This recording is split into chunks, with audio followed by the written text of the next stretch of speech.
City న్యూస్కు స్వాగతం. Pedana MLA కాగిత కృష్ణప్రసాద్ జన్మదిన వేడుకలను నియోజకవర్గంలోని ఆయన అభిమానులు, పార్టీ నాయకులు, కార్యకర్తలు ఘనంగా నిర్వహించారు.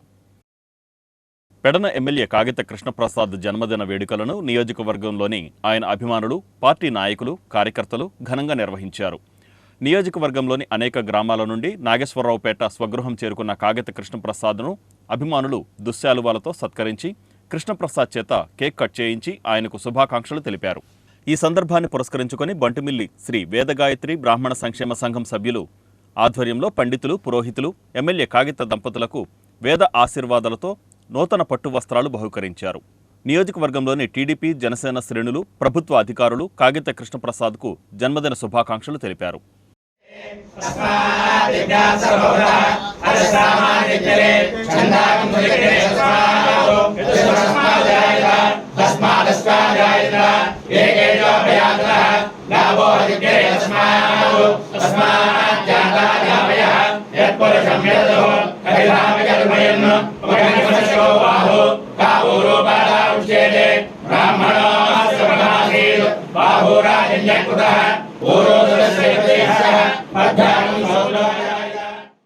పవన్ కళ్యాణ్ నిజంగానే తుఫాన్ అని, దేశ రాజకీయాల్లో చరిత్ర సృష్టించారని ఎంపీ వల్లభనేని బాలశౌరి అన్నారు.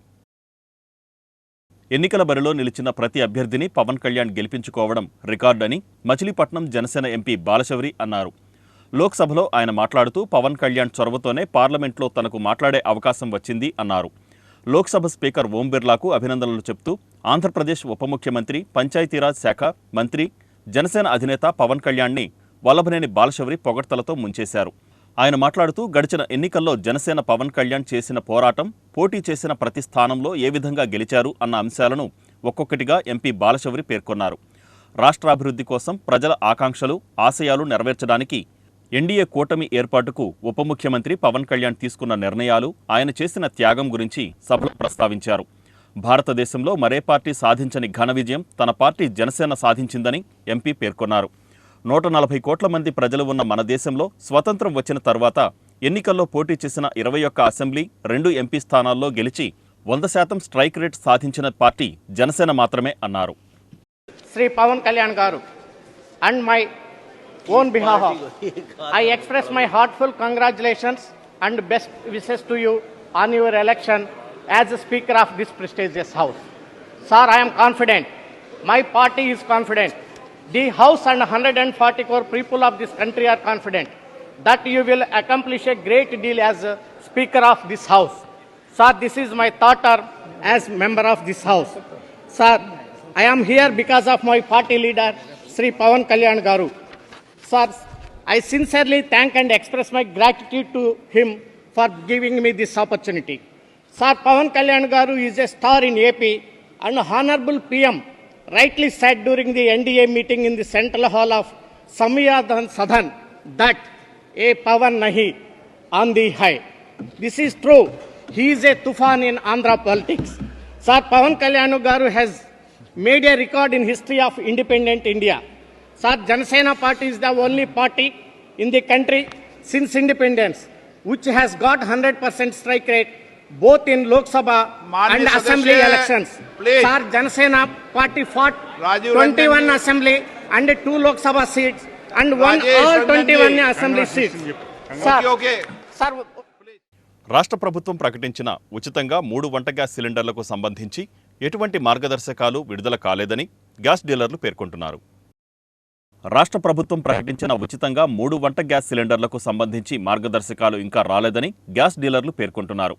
కూటమి ప్రభుత్వం ఎన్నికలలో ప్రకటించిన సూపర్ 6లో భాగంగా ఏడాదికి 3 వంట గ్యాస్ సిలిండర్లు ఉచితం అనే పథకానికి సంబంధించి మార్గదర్శకాలు వెలువడలేదని వంట గ్యాస్ సిలిండర్ల డీలర్ల సంఘం కృష్ణా జిల్లా గౌరవ అధ్యక్షుడు వాలిశెట్టి తిరుమలరావు తెలిపారు.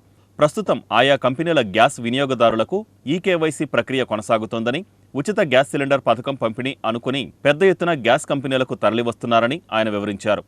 ఉచిత సిలిండర్లకు సంబంధించి మార్గదర్శకాల సమాచారం వస్తే తెలియజేస్తామని, ప్రజలు అపోహలు విడనాడాలని ఆయన సూచించారు. మచిలీపట్నం మున్సిపాలిటీ, మచిలీపట్నం పరిసర ప్రాంత గ్రామాల్లో ఉన్న ఎల్పిజి వినియోగదారులందరికీ విన్నపం. మరి ఈ రోజున ఆయిల్ కంపెనీస్ ఇండేన్, హెచ్పి, అలాగే భారత్ గ్యాస్ కంపెనీలు అన్నీ కూడా వినియోగదారుల నుంచి ఈకేవైసీ తీసుకోమని చెప్పి మార్గదర్శకాలు ఇవ్వడం జరిగింది. ప్రజలందరూ కూడా మరి దాని మీద మరి ఇక్కడ జరిగే ప్రక్రియ అంతా కూడా ఆ ఫ్రీ గ్యాస్ బండ్లు ప్రాసెస్ ఏమన్నా జరుగుతూ ఉందామని గ్యాస్ ఏజెన్సీల దగ్గర ఎక్కువగా వినియోగదారులు ప్రజలు గుమ్మికూడటం జరుగుతూ ఉంది. ఇంకా ప్రభుత్వం నుంచి ఎలాంటి మార్గదర్శకాలు ఇంకా రాలేదు. ఆ ప్రక్రియ జరగడానికి మాకు తెలిసి కూడా ఇంకా కొంత సమయం పడుతుందని చెప్పి అనుకుంటా ఉన్నాం. ఏదన్నా విషయం ఉంటే ప్రకటనల ద్వారా వినియోగదారుడికి సమాచారం అందిస్తాం. ఈ ఈకేవైసీ ప్రక్రియ మరి సజావుగా జరగడానికి మరి వినియోగదారులందరూ కూడా సహకరించాలి. దయచేసి అందరూ ఒకేసారి వచ్చి ఈ ఏజెన్సీల దగ్గర గుంపుడి మరి అసౌకర్యానికి గురి కావద్దని, మేము సౌకర్యవంతంగా మీకు అందరికీ మాకున్న సమయాన్ని కేటాయిస్తూ మీకు అన్నీ కూడా అప్డేట్ చేసి పెడతాం. దేవాలయాల అభివృద్ధికి తమ వంతు సహాయ సహకారాలు ఎల్లప్పుడూ ఉంటాయని పెడన ఎమ్మెల్యే కాగిత కృష్ణప్రసాద్ పేర్కొన్నారు. పెడన పట్టణంలోని ప్రసిద్ధిగాంచిన శ్రీ గంగా పార్వతీ సమేత అగస్తేశ్వర స్వామి దేవాంగ కులస్తుల ఆరాధ్య దైవం శ్రీ శ్యామలాంబ సమేత రామలింగేశ్వర స్వామివార్ల ఆలయ అభివృద్ధి కమిటీల ఏర్పాటు కార్యక్రమంలో పాల్గొనేందుకు విచ్చేసిన ఎమ్మెల్యే కాగిత కృష్ణప్రసాద్కు ఆలయ మర్యాదలతో తిక్కిశెట్టి వీరవెంకట మోహన్ రావు ఘనస్వాగతం పలికారు. ఈ సందర్భంగా కృష్ణప్రసాద్ 2 ఆలయాల్లో ప్రత్యేక పూజలు చేశారు. అనంతరం ఆలయాల అభివృద్ధి కమిటీ కార్యక్రమంలో పాల్గొన్న కృష్ణప్రసాద్ మాట్లాడుతూ నియోజకవర్గ అభివృద్ధిలో ప్రతి ఒక్కరూ భాగస్వాములు కావాలని కోరారు. సభానంతరం నూతన కమిటీల సభ్యుల పేర్లు వెల్లడించారు. రాష్ట్ర బీసీ ఫైనాన్స్ కార్పొరేషన్ మాజీ చైర్మన్ బొడ్డు వేణుగోపాలరావు, జెడ్పీటీసీ వెంకట నగేష్, టీడీపీ పట్టణ అధ్యక్ష కార్యదర్శులు ఎక్కల శ్యామలయ్య, వాహిబ్ ఖాన్, మండల అధ్యక్ష కార్యదర్శులు చలపతి ప్రసాద్, సీరం ప్రసాద్, చందన నారాయణరావు, బల్లా ప్రసాద్, కమ్మగంటి బాబు, అనుమల పూర్ణచంద్రరావు తదితరులు పాల్గొన్నారు. మరి దైవ సన్నిధిలో మనందరం కూడా గ్యాదర్ అవటం చాలా సంతోషంగా ఉంది, చాలా ఆనందంగా ఉంది. మరి ఆ స్వామి వారి ఆశీస్సులు మనందరి మీద ఉండాలని చెప్పేసి, మన మీద ప్రజలందరూ కూడా ఏదైతే ఒక నమ్మకంతో, ఒక బాధ్యతతోటి వారందరూ కూడా మనకి ఈ పదవిని ఇచ్చారో దాన్ని తప్పకుండా మనందరం కూడా ఒక బాధ్యతలాగా తీసుకుని ఈ నియోజకవర్గాన్ని అభివృద్ధి బాటలో తీసుకెళ్లేందుకు మనందరం కూడా ముందుకు వెళ్ళాలని చెప్పి ఆ విధంగా మనందరం కూడా కృషి చేయాలని చెప్పేసి మీ అందరినీ కోరుకుంటూ చాలా సంతోషంగా ఉంది. ఈ రోజున చక్కటి కార్యక్రమం ఏర్పాటు చేసినందుకు. మరి ఈ గుడి యొక్క విశిష్టత ఏదైతే ఉందో, గతంలో ఏ విధంగా ఉంది, మరి గత 5 సంవత్సరాలు ఏ విధంగా ఉంది, ఇప్పుడు ఏ విధంగా ఉంది అనేది మన పెద్దలందరూ కూడా మనందరికీ కూడా వివరించి చెప్పడం జరిగింది. మరి ఎప్పుడో వందలాది సంవత్సరాల క్రితం కట్టినటువంటి గుడి, మరి గతంలో మరి 2014లో మనం ఏదైతే కమిటీ వేసుకున్నామో ఆ రోజును కూడా మరి ఏదైతే ఒక కమిటీ వేసుకుని మరి ఈ యొక్క దేవాలయాన్ని చక్కగా అభివృద్ధి చేసినటువంటి ఘనత మనందరం కూడా ఆ రోజు చూడటం జరిగింది. మరి ఇంకా పెండింగ్ చాలా అంశాలు ఉన్నాయి. ఏదైతే మరి పెద్దలు ఉన్నత స్థితిలో ఉన్నటువంటి వాళ్ళకు కూడా భాగస్వామ్యం కల్పించాలి, కులమతాలకు అతీతంగా భాగస్వామ్యం కల్పించాలనేటువంటి ఆలోచనే మాకుంటుందనేటువంటి విషయాన్ని సందర్భంగా స్పష్టం చేస్తా ఉన్నాను.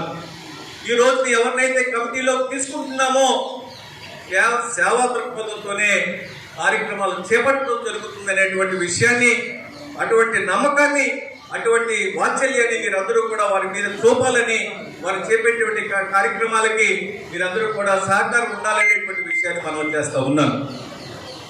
ముఖ్యంగా కుంభాభిషేకం అనేటువంటి కార్యక్రమం ఈ దేవాలయంలో చాలా ప్రశస్తమైనటువంటి కార్యక్రమం. మరి బల్లప్రసాద్ గారు, నారాయణరావు గారు, ఇంకా పెద్దల సహకారంతో ఆ కార్యక్రమం చేపట్టినప్పుడు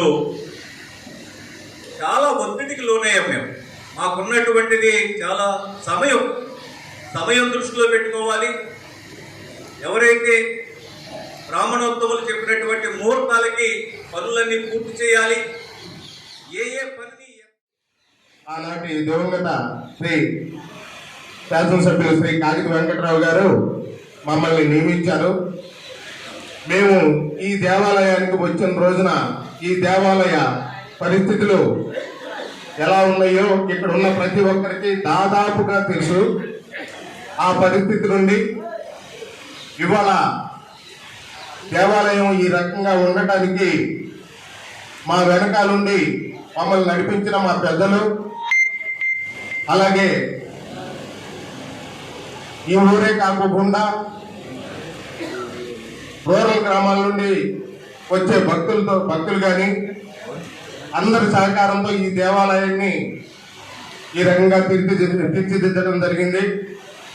ఇందుకు సహకరించిన ప్రతి ఒక్కరికి కూడా పేరు పేరున ధన్యవాదాలు తెలియజేసుకుంటున్నాము.